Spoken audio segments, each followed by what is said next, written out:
Hello, everyone. I'm Pamela Fuselli, President and CEO at Parachute, Canada's national charity dedicated to injury prevention. Welcome to our panel for Safe Kids Week 2021, with a focus on how children should play safe outdoors. Before we begin, I want to acknowledge and to mourn the 215 children and their families. These children found in a mass grave at the Kamloops Indian Residential School in British Columbia. As a nation, we must take responsibility that we failed these children and their families. And as a nation, we have a responsibility to participate in and ensure that real change occurs. I invite you to join me for a moment of silent reflection.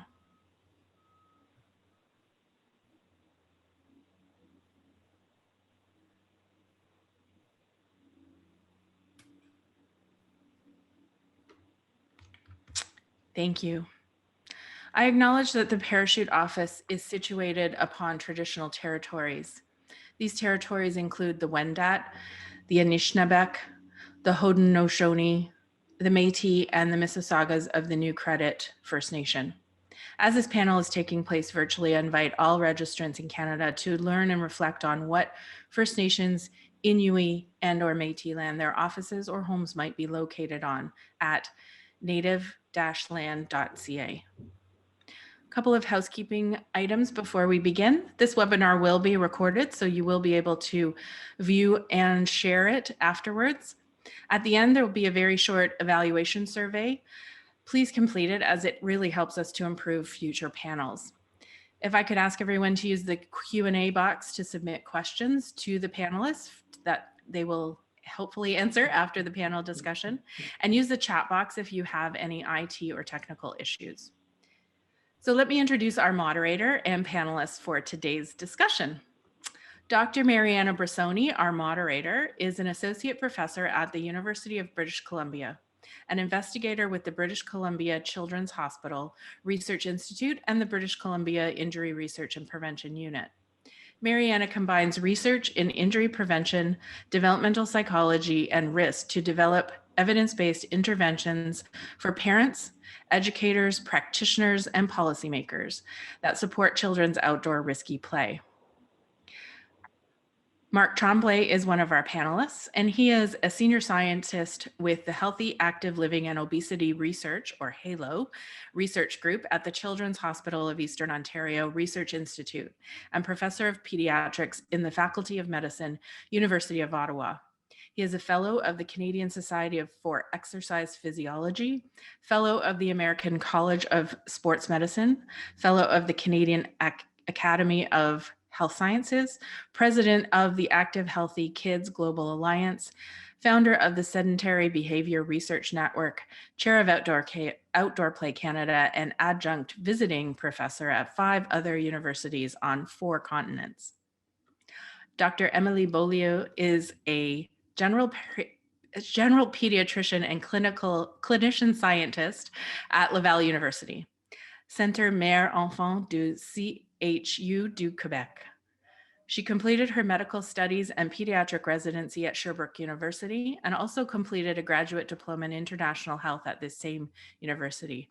She completed a Master of Public Health at the University of British Columbia and a 2-year postdoctoral fellowship at the BC Injury Research and Prevention Unit, where most of her studies have focused on exploring the influence of social inequities on child injury risk and promoting injury prevention in First Nations community through youth leadership.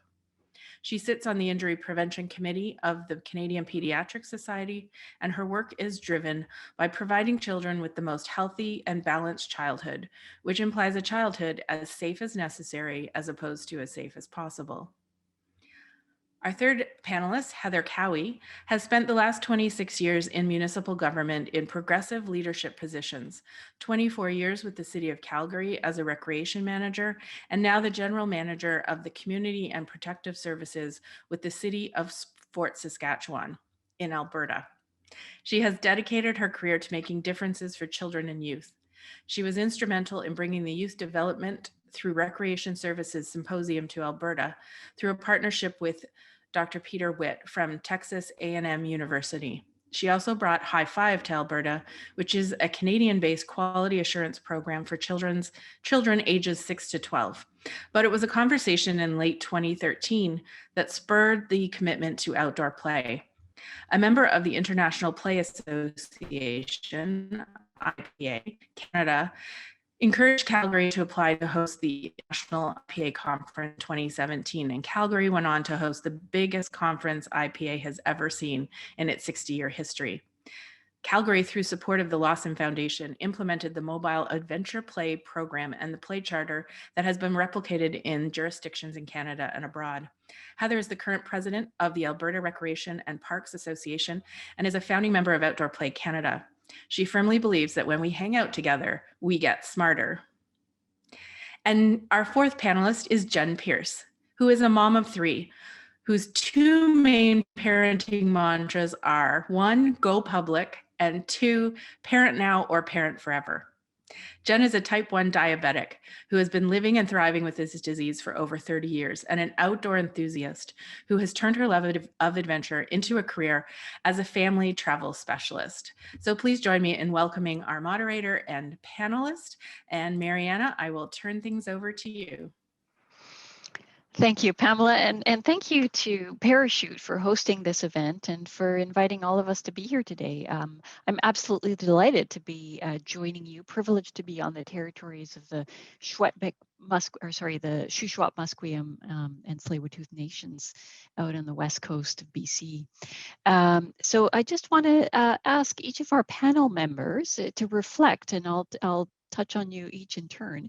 Can you each tell us a little bit about your work in outdoor play and why you have a vested interest in this area? And Emily, perhaps I'll start with you. Sure, thank you. So for me, I first came across this concept of outdoor play when I was working for my postdoctoral fellow at the BC Injury Research and Prevention Unit in Vancouver. And at that time, I was already a licensed pediatrician. I already had my diploma and was working. And it really struck me that I had never heard of that concept before. Because really, as a pediatrician, what we want is to promote a healthy, balanced childhood. And, you know, we are always, not always, but often confronted with, you know, things like too much screen time, obesity, ADHD, behavioral challenges, mental health issues. And for me, it was, you know, quite something to think, well, all these things could be either prevented or, you know, managed with outdoor play, because, you know, we have a lot of literature to back that, and that says that it can be beneficial. So from that time on, I really made a commitment to try to inform my colleagues. So, you know, mostly child healthcare providers in Canada, and really what I want to do is promote outdoor play as a tool for us healthcare providers to help families, to help children, but also, you know, promote that as a right for children to play. And so I'm working with the Canadian Pediatric Society right now, try to, you know, write guidelines and help pediatricians to feel comfortable to discuss that with families, and make sure that we are able as pediatrician to understand and assess, you know, if I have in front of me a child with some specific medical conditions or social context, well, am I able to assess how outdoor play can look like for them, for this family, for their schedule? So this is really the work that I'm working on right now. And I feel there's a lot of interest from pediatricians, from healthcare providers. So that's a really exciting time. Absolutely. Very exciting to hear that pediatricians are getting on board and that you're doing spearheading so much of this work, Emily. Heather, if I could turn to you, same question. Sure. I think, well, I'm delighted to be here today. I am a settler on Treaty 6 land in Alberta. And I think when we acknowledge, you rise. So that's why we do the land acknowledgement. So I'm delighted to join you today, and thanks for hosting us. I think for me, it was the evidence that kids move 30% more when they're outside. and they stay longer, and they develop those sense of risk and a sense of ownership over themselves as they start to grow and develop. And especially with municipalities, we have the spaces, the outdoor spaces, that we can facilitate that. And I think it was hosting the conference was an eye opener in terms of we can't do this work alone. Municipalities can't do it on their own. We need the research piece, we need the policy piece, and we need everybody to come together. So for me, it was how easy it was. And I remember sort of the first day that we started the Mobile Adventure Playground, Julie Guimond and I were sitting there going, oh my goodness, what have we done? And what if they cut their arms off? And what if they, and it was like, okay, let's think about this. It takes awful lot of time with a saw to cut off your arm. So we'll be able to get to them before that happens. So it was how easy it was to be able to do this and just switch service delivery. Well, and at worst, Emily's there to pick up the pieces. Yeah. Mark, if I could turn to you. Sure. Heather, was that saw story based on personal experience? I refrain from speaking about that. Thank you. Well, my route to outdoor play, I guess maybe is quite a bit different than Emily's, because to me, this was my childhood. I grew up in a very poor family in a small town in Ontario, and outdoor play was the toy that we had, but seemingly the same toy that every other kid in the town I lived in had as well. And so it just was, it was life, and it truly was the default, which was wonderful. And those that know me know that I say this a lot, but it just strikes me that when I was a child, and all of us as children at that time, the greatest punishment you could get was to be grounded, which forced you to have to stay indoors. And it was the worst. Kids would cry. I would cry. Your parents would ground you for the afternoon or the day, and it was like the end of the world. You had to stay inside. And it's just striking to me that in the 2 or 3 generations since I was a kid, that it's almost the reverse. You'd punish your kid by sending them outside. So anyways, mine is really, my interest is really organic. It's rooted in that. I also feel that I have legitimate part ownership to the outdoors in the area that I was from the amount of blood I donated to black flies and mosquitoes through my childhood. So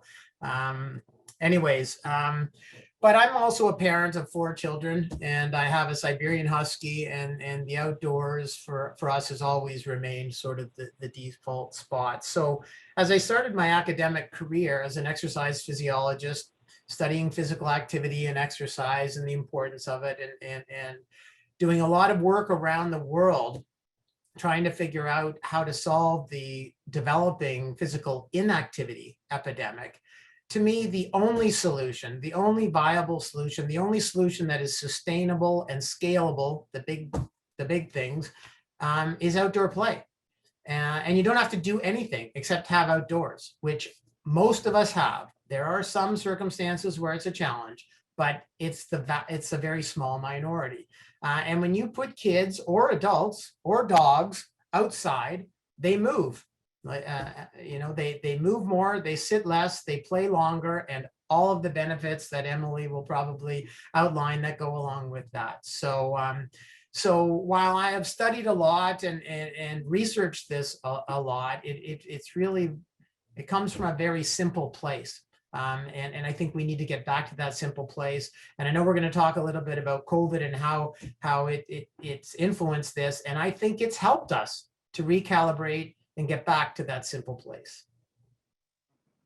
Yeah, as you point out, Mark, the part of the beauty of this is the simplicity of the intervention. Just let kids out and all of the benefits that come with that. Jen, you're a mother of 3 kids, all very different ages. How did you end up with your interest in outdoor play? Well, very similar to Mark. I grew up in a small town in Ontario and then moved to an even smaller town in Manitoba. And outdoors was always part of our life. playing, kick the can until it was dark, riding bikes. That's my dog. Sorry. But it was always part of it. And I actually did a degree as well in, okay, Odin, off, in physical health education. So I also have an investment in just being active, and kind of through my own struggles with anxiety and depression, I find that personally, I am always happier and find more peace when I'm outside. Kind of when I reflect and look back on when I'm my most happy, it's outside and it's moving. Those are the two things that if I'm down, I do. And I kind of take that and look at my children and apply it as well. And it's interesting to hear all of you saying you've studied it and this. It's never occurred to me, and maybe this is just speaking to, I don't know if it's my privilege or the luck of growing up in a small town, but it's never occurred to me that my children wouldn't play outside. Like, we do family walks with the dog. We hike every weekend because I love it. We go camping in the summers. I just find being outdoors makes a difference in everybody's kind of state of mind. Yeah, but sadly, it isn't the universal reality, and some of that is related to some of the circumstances around how children are growing up now, and some of that is related to inequalities around access that are important to consider as well. Yeah, thanks, Jen. And so, as you kind of foreshadowed, Mark, we're going to talk a little bit about COVID-19. We've all been in this situation for over a year of being in the midst of a pandemic and all the shutdowns that have come as a result. So it's impacted our lives in ways that we couldn't have even fathomed when things started, including putting a pause on many organized sports and the temporary closure of outdoor recreation spaces in some areas, which has definitely been, I know, high on your mind, Heather, as you've had to navigate this for your municipality. How can this impact the overall health and well-being of our children? So how, in terms of the work you do, how have you seen these effects impact the overall health and well-being of our children? And in your opinion, specifically, how does COVID-19 affect the need for unstructured play? So I'm going to start with you, Mark. Well, we've been studying this, of course, as a researcher from the very beginning. In fact, we, to our knowledge, did one of the first national surveys that was done post COVID pandemic announcement. And so by mid-April, and remember the WHO made the announcement about the pandemic on March 11th, by mid-April, we had collected data on a nationally representative sample of Canadian parents of school-aged children to ask them how the restrictions related to the pandemic had affected their lifestyle behaviors, theirs and that of their children. And not surprising to anyone listening in, they reported that their children's physical activity levels had declined, that the amount of time that they spent outdoors had declined, that the amount of outdoor play they participated in had declined, that their family physical activity behaviors that they used to do had declined. In contrast, their sedentary behavior had increased and their screen time had increased dramatically. And so these are all things that even if you're not a researcher or a health person, you're going to probably think these are not desirable things. These are all things in the wrong direction. And I remember at the time doing a lot of media interviews, does this matter? How much does this matter? And I know myself and others were sort of downplaying it. This was only a month into the pandemic. And it's like, transient things like this, they happen and I wouldn't sweat it too much. Well, now we're 16 months later and it deserves to be sweated, in a 6-year-old's life. This is a good chunk of their life. And they've now established new lifestyle habits that are going to be tough to recalibrate, as I mentioned in my earlier comments, but we have to recalibrate them. So there's been adverse effects of this. Some of them I think could have been mitigated. The messaging that stay at home without very much deliberate attempt to remind people that doesn't mean stay inside. It means stay at home. Don't go to the mall. Don't go congregate somewhere with a bunch of people. But it doesn't mean you have to stay in your basement. You can be in your yard. You can be in the park across the street from you. You can be on your driveway or the roadway or something else being outside. And in fact, you should, because in doing so, like I said earlier, you'll move more, you'll sit less, you'll play longer. All of those are associated with a more robust immune system, ironically, trying to fight an infectious disease. And it makes you fitter. Even if you do get the disease, you're better able to withstand it. And so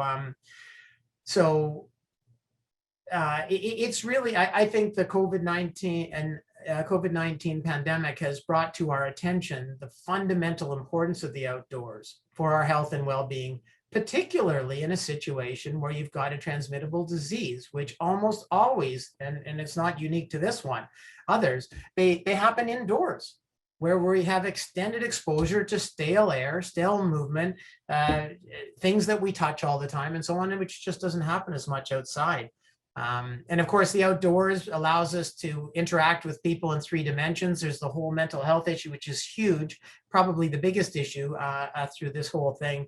When people living like we are right now in 2 dimensions, it's not the same. And when you're outdoors, you're exposed to all of that. All of your senses are heightened, and it helps kids to and families to tolerate and get through the restrictions and the stress related with them. Thanks, Mark. Yeah, so you've given us kind of the research background around this, and I would like to turn to Jen to think about, okay, so what about for you and your kids? You mentioned how important being outdoors and the outdoor play was even before the pandemic for all of your well-being and how much you enjoyed it. How has it been during the pandemic? Well, I won't lie, it's a struggle. My son's a competitive swimmer, so as far as the structured exercise goes, that's been very tough for him, to go from 6-7 workouts a week to now he's doing dryland training. So he's staying fit, but it's not go outdoors and play kind of thing. Plus, as a 14-year-old, I am discovering that he is less likely, let's say, to go find a friend to play with. It's just not cool anymore. So I'm learning how to navigate kind of the new age and the new teenagerhood during COVID, I guess.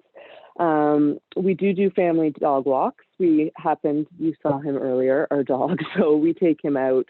I try and get everybody out as a family every weekend. And it's funny, even my husband, he's been working at home since COVID started, and for the longest time, he'd go to the basement and never come out again until dinner. And so I get him to join us too. But it's hard, right? The kids want to play with other kids. And one of my favorite things when pre-COVID was that after school, my kids would stay for 2-3 hours and just play and all imagination play, nothing set out for them. My youngest had karate, which was structured, and she never wanted to leave the playground to go to her karate class. She much prefers, the imaginative play and whatnot. So I found with COVID, to follow the rules, especially living in the GTA where I feel like we've been in a version of lockdown since, I don't know, November, December. It's really difficult. And so it's also hard to minimize screen time when in many ways, that's the only way they've been able to socialize with their friends. But we're trying, and I do send them outside. And I think part of it too, and it's going to sound maybe as a funny statement, but it's judgment. I live close to the school. I live close to some green spaces. I will let all 3 of mine go out. I trust that they'll wear their masks. I trust that they'll respect the boundaries for them, but I send them outside and I'm like, go play, go explore the woods, just go and be. And I don't always supervise it because I find they become different, obviously, when you're not there. And it's a different level of play than if you are kind of standing guard, so to speak. Yeah, absolutely, Jen, and certainly that's echoed in the research that we've collected around this. Kids play differently when adults are around, and there's so many more benefits to that kind of independent play. And Jen, you talk about kind of the challenges around being able to get your kids outdoors and having recreation facilities available and that sort of thing.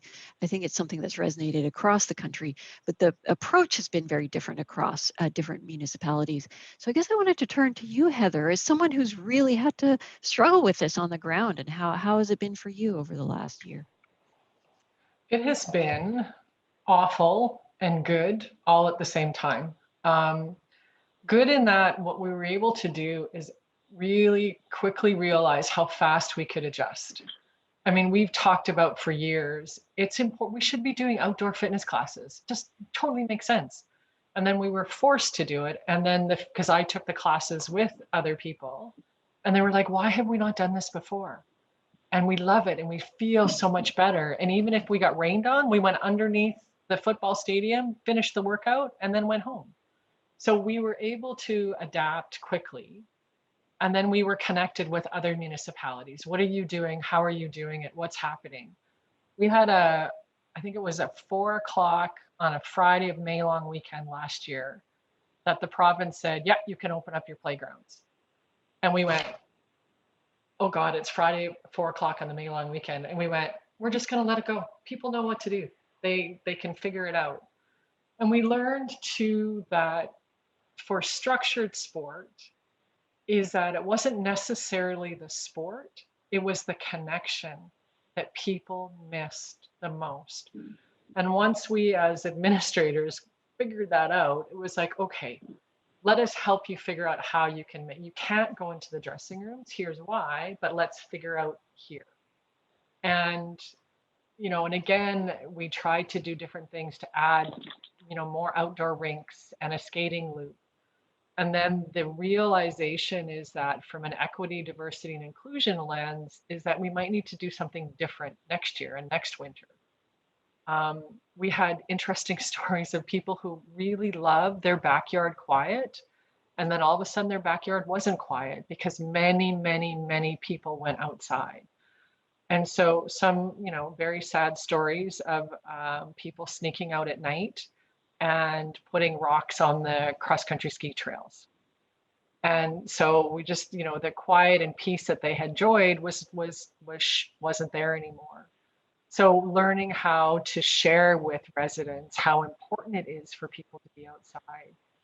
And I think somebody mentioned, I think Mark talked about it, the mental health of our kiddos is going to be with us for a long time. And we're going to need to pay attention to it as we recover and learn about it, understand it, and figure out what to do with it, because they've been socialized for that two-dimensional piece. And kids who have disabilities are afraid to come out of their house, afraid. So there's other things that we need to pay attention to. But it's been a blessing, I think, that we have seen more people outside, more families outside. But it's also, I think, a responsibility that we have, especially as a municipality, to make sure that access is available for all. And then you put in equipment shortages. I think there was a thing on Facebook in January. If you haven't ordered your kayak for the summer, forget about it. You're not going to get one. You can't get a bike. You can't get cross-country skis. So we may need to look at the equipment lending service of municipalities. We just need to, and our hope is that outdoor stays and that we still have as many people next year outside and again this summer, and people not rushing off to tournaments and doing their whole lives. But again, it's understanding why that's important. It's the social connection, and we as human beings, we need that so desperately. And that two-dimensional is great, but it doesn't fill the bucket. So we need to figure out those things. Mm-hmm. Yeah, it's interesting you talk about the sudden pivots that you had to do, and some things worked really well and some things not so well, but you know, the lessons that you learn that you can take forward. Yeah, really fascinating and so different in different municipalities.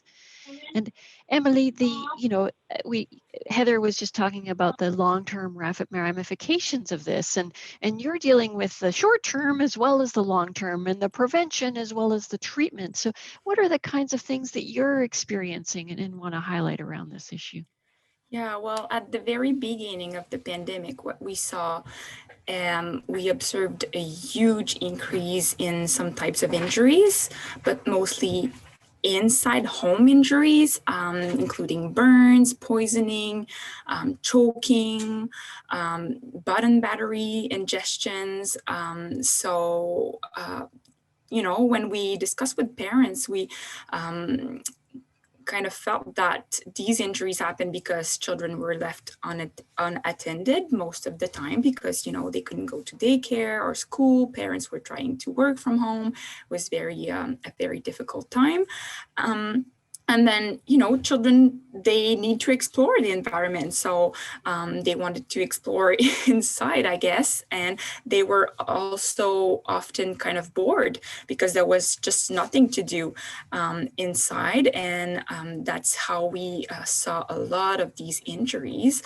And what is really interesting is that parents thought that they would be safer inside, that they would be able to work and, not supervise as much their children because they were in front of the screen. But there were some risks, and that's what we were confronted to and saw in the emergency room department. So that was really interesting, and then very worrisome at the beginning.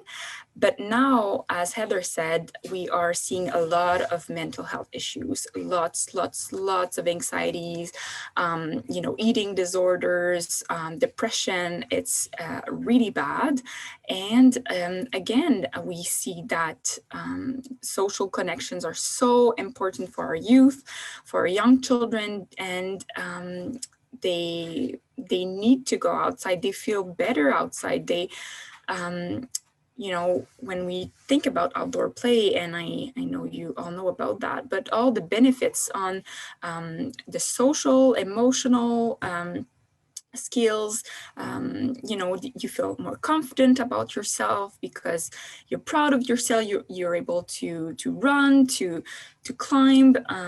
These skills are so important for young children, and they don't get to do that as much when they are inside. And if they are in front of the screen, then it's just none of that is happening. So yeah, these are the two situations that we need to deal with. We still see a lot of injuries, and it's mostly again at home inside. We haven't seen that much, fractures because kids were outside. It wasn't that much of a thing.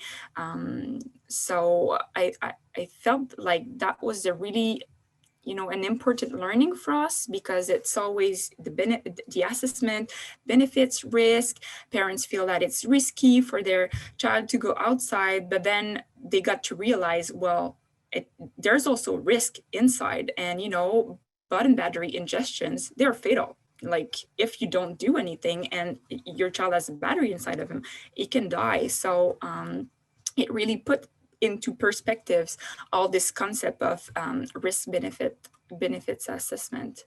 Yeah.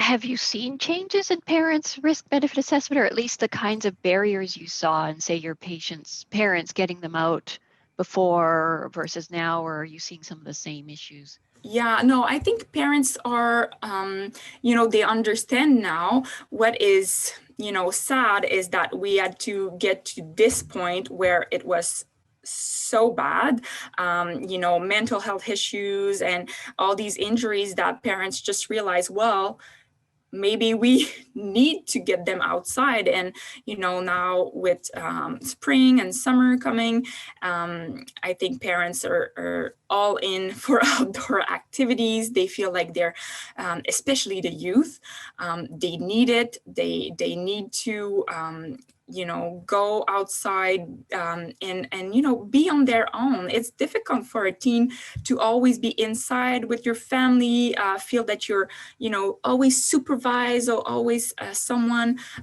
looking at what you're doing. And you know, for them, for most of them, it's kind of the freedom of being outside and be able to play as they want is a big thing. So I think there's really a shift.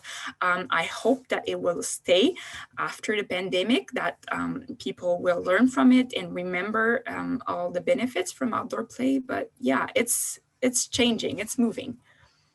Mm-hmm. Yeah, and I guess I would open it up to all of you. For many parents, we've been dealing with challenges that we never anticipated that we would be dealing with, and with kids spending more time at homes and indoors, and supporting time for kids to be outside may not have been something that parents have thought of before. Either they already had, say, the soccer practice or whatever, or there wasn't time, or kids just did it and you didn't have to worry about how many kids were in a group or infection control or all that kind of stuff.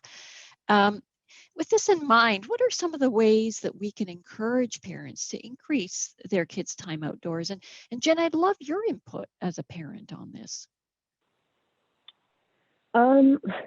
How to encourage them to increase.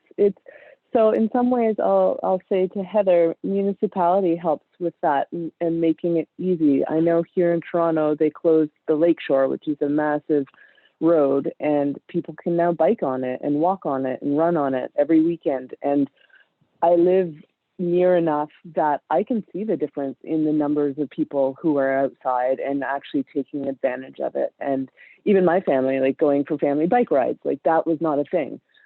It is now, but it was not a thing that we would do, the family bike ride. So that's great to be able to, have kind of government and municipalities make it a priority for people to get outside in a fun and different way, is really great. And then I think as parents, it's also dropping, I don't know, I'm not much of a helicopter parent. I haven't been, so that's just who I am, which is easy for me, but it's also trusting that your kids can go outside without you being there to watch over every move. Like, it's funny, when my kids go out and play, I don't worry, but if I'm there watching my daughter climb a tree, like my heart is just like thumping, and sometimes I have to look away, even though totally fine, but because I'm there, it's different. So I think as parents, we need to kind of get the comfort of letting our children go outside unattended. And I know for me, it was a struggle because I grew up in a small town, and there, not a lot of people, not a lot of traffic. Greatest risk was like wild animals, where mentally here it's different. Like, there's cars whipping around all the time. But yeah, I think encouraging each other and, even just not judging parents. I'm going to say that because it happens for sure. You get judged if you're, certain age kid is at the park without you nearby. Like, I've had people call me and say, "Oh, I saw your daughter at the park. Where are you?" I'm like, "At home. She's good." And that's something you have to think about as well, which sounds silly and kind of ridiculous, but it's still a fact of parenting right now. Yeah, I would agree with you, Jen, that your perception is the perception of many parents across this country. The sense that there's a right or a wrong way to parent, and letting your kids out, might not be one of them. And hopefully we've seen that there's a shift in that over time, and hopefully this pandemic helps us move that needle. And Heather, you heard Jen talk about the importance of municipalities. What do you think that you can do to support parents in getting their kids out? I think the one good thing that municipalities have going for us, and it was funny, Jen, I was on a call last week with the GM from Toronto, and she said she was down at whatever street that is, and she said the amount of happy people that she saw and were able to go back to the mayor to say, this is such a good thing. I think for us is that we really have to learn and listen from our residents and be able to shift and adjust and do things differently. Some of it is, I'm hearing different language on different calls about we should develop our next set of buildings to be pandemic resistant. I'm like, oh, I don't know what that means. And I don't know if that's okay. Is this always going to be a thing? But I think our outdoor spaces, we just finished a rec survey here in Fort Saskatchewan. And over a pool and over an arena, residents like picked outdoor spaces that they wanted to be developed. So that to me is a good sign that people really understand that. And I think it's up to us as municipalities to listen. And then a lot of it too, like when I go back and think about the mobile adventure playground, the question we always get asked from other municipalities, but how did you deal with your insurance and the risk managers? And we said, we just dealt with them from the beginning. And, you know, for us, and when I was in Calgary, we didn't give away the risk. We kept the risk ourselves because we had demonstrated proficiency in managing children's and outdoor programs before. So, and I think residents trust municipalities. They know that our safety record is strong. They know that our training of our staff is there. And so there's a trust that's there. And then municipalities also, when they do their work, they influence our not-for-profits. So together, we raise standards. So I think it's a good thing. I think you make a really important point, Heather, in terms of the interconnectedness of, you know, of the different organizations and supporting parents. And Emily and Mark, just in our last couple of minutes before we turn to audience questions, Emily, in terms of your practice, how do you think that you can support parents in getting their kids out? So what we try to do is discuss that with every family, with all parents, and try to discuss it as, you know, similar point to healthy eating habits or sleep routine. It is a need. The child need to go outside. That's it. So I know before we used to talk a lot about screen time, and we still do, but now we're trying to shift the discussion around a more positive lens, I would say, and, you know, just say, well, your child need to go outside, so let's discuss together, what are your fears, what are you worried about, and I'm going to explain you all the benefits, and then you can judge and take your decision. But yeah, we're really early on, you know, when the child is 1 year old, 2-year old, it's never too early to start, right? So we really want to include that in the family habit, in the schedule. And sometimes I joke with parents and tell them, well, you should just buy a dog if you don't know how to do that, because then you you have to go outside all the time to walk. And, you know, children, they just run around with the dog, and, you know, they come inside, they're full of mud, and you don't really know what happened, but, you know, they had fun. So that's something that I sometimes tell them. But yeah, I think that the point is really to include that from the very beginning in their routine. Mm-hmm. And being sensitive to their situation, kind of meeting them where they're at. Exactly. Yeah. Outdoor play can mean so many things for different families. So what is your situation? What is your neighborhood? What medical conditions your child has to live with? And we'll meet you from there and see how we can make it happen. So yeah. Mm-hmm. Yeah. Thank you, Emily. And Mark, any thoughts you wanted to add in terms of how we can support parents? Sure. Well,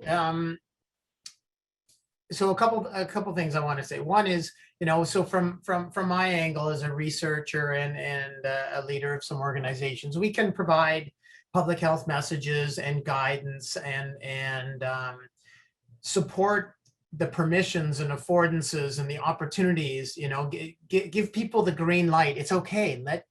Let your kid out. If in doubt, let them out.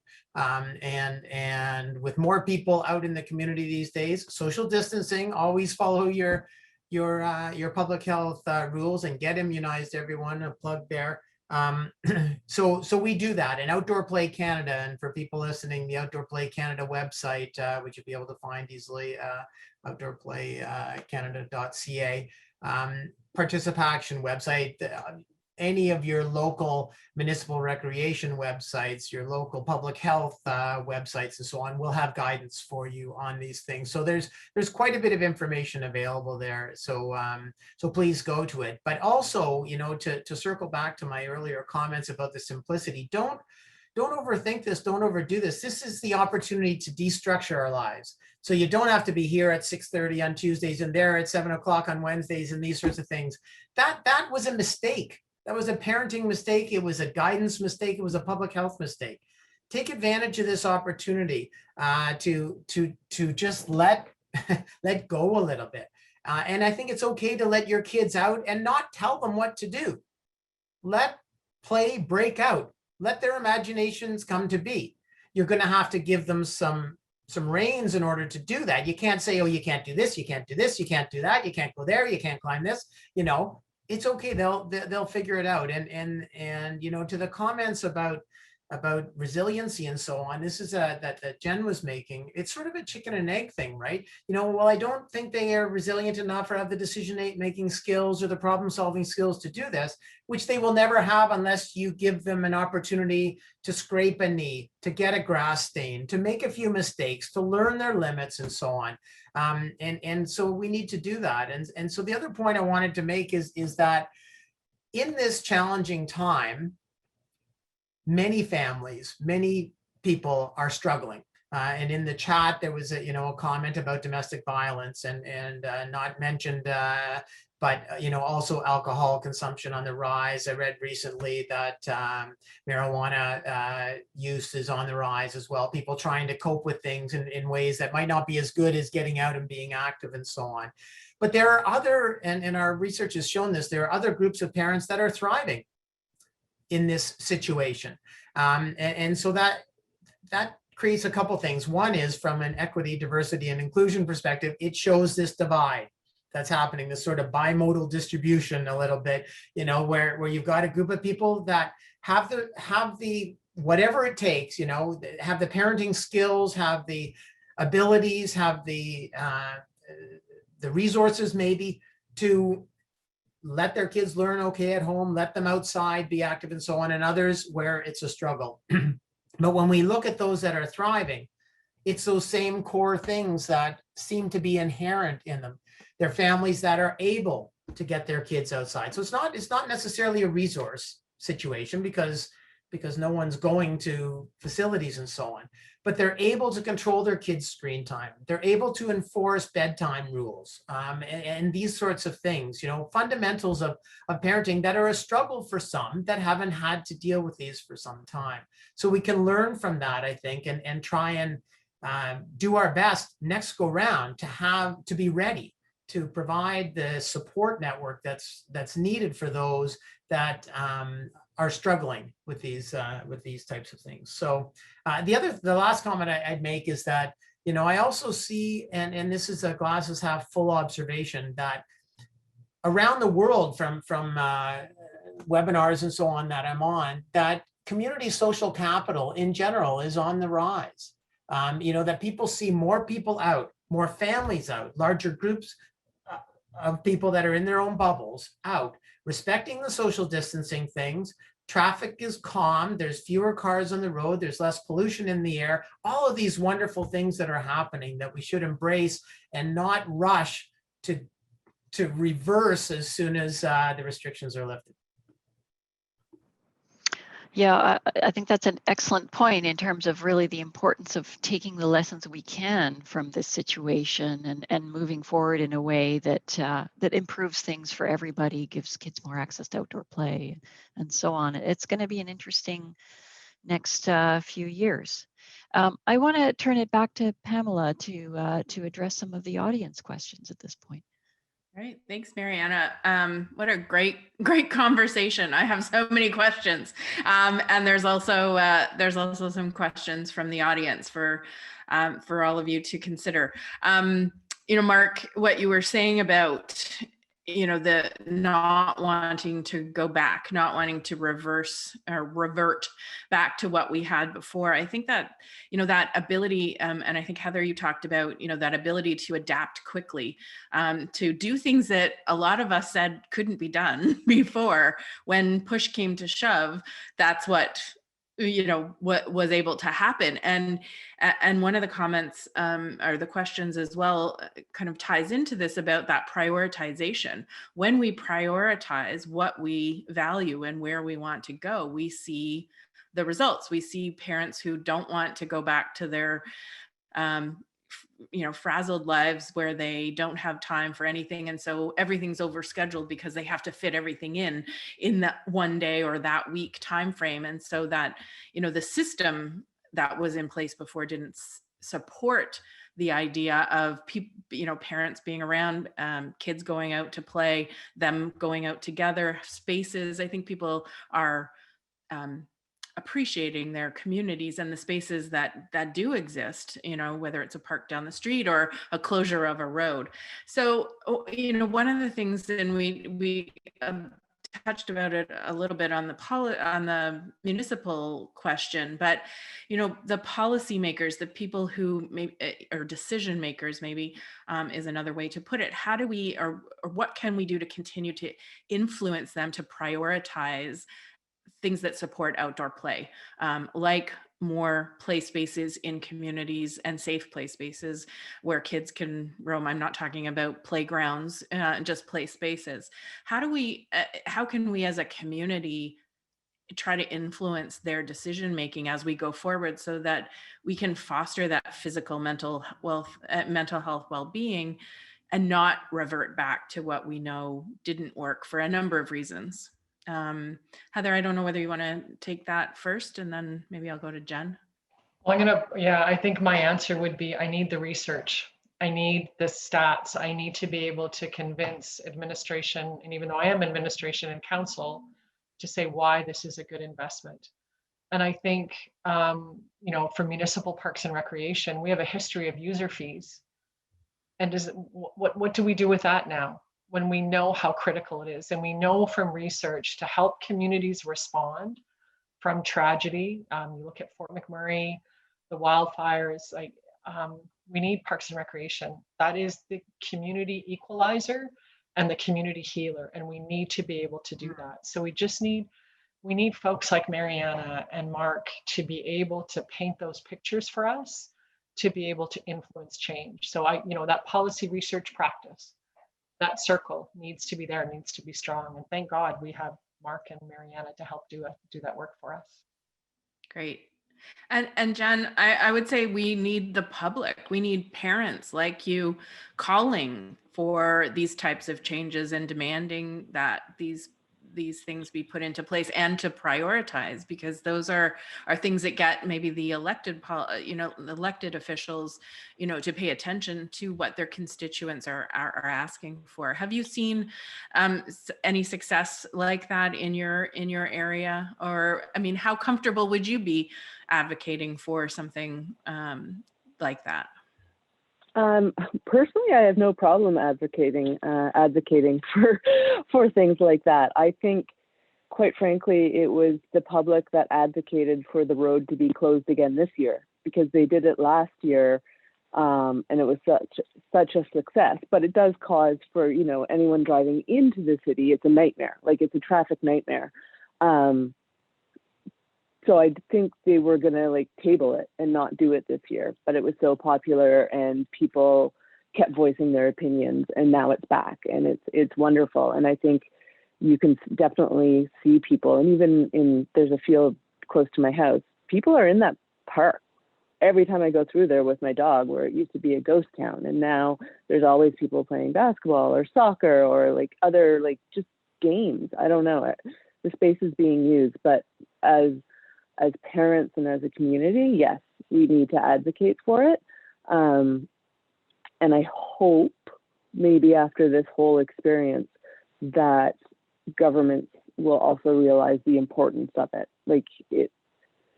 Being outside is important, not just it's mental health, it's physical health. There's so many aspects. And even I'm sure you guys are all doing the studies for it, but down the road, you're a healthier person for being outdoors and being active versus sitting inside. And I think COVID in a lot of ways has shown even the kids, like, there is only so much TV you can watch. There is only so, you know what I mean? Like, eventually everyone's done with it and they want to be outside and they want to see their friends. And that, hopefully we remember that and prioritize it and not just roll back into the same old, same old. And I think there's a real opportunity. I think, Heather, you talked about that, that integration of play or activity into other areas, educational topics that, schools can really take a look at. But again, it's that prioritizing the value of play, and how do you do a science, class or, course, integrating that movement. I mean, it makes sense to me in terms of the, acquisition of knowledge. When kids are actually doing things and they can see it real world, it makes a whole lot of sense. And it also then it doesn't require everyone to add more to what they're already doing. So I think that integration of, these things are all part of life and part of your day. These aren't sort of independent, now I am active, now I am doing this, now I am doing that. There's elements of all of the things. A question that's come in around organized sport, and Mark, maybe you want to take this one. When organized sport returns for children, is there literature or guides to help coaches facilitate a safe environment, when running practices? And I think I would add to that, there is obviously value to organized activities and organized sports. Is there a way to integrate some of the learnings about unstructured play into that activity as well? So. Sure. Thanks, Pam. So I think there's sort of two issues there. Is, what you just asked, is there a way to get some unstructuredness into the structure? I think that could be done, but it's not necessarily the mandate of structured sport. It has a different mandate. Jen's swim coach for her kid is meant to get the kid to swim faster. That's sort of the point, not to go and do bobs in the pool. But I think what the question that I look at the Q&A might be getting at is, are the various sport organizations, do they have a return to sport, return to play strategy in place? And the answer is yes. And so do non-sport.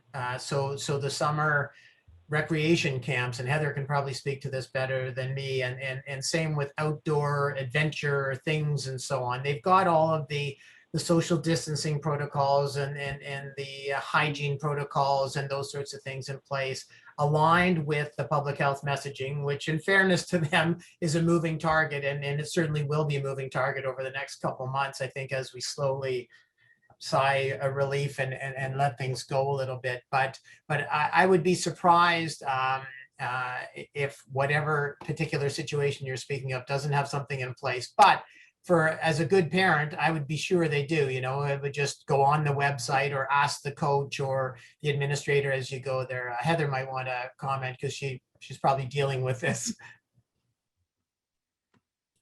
Oh, I agree with what Mark said. I think it's important for parents to be informed and to make those considered decisions. But our groups are following public health orders because they want to get back to play.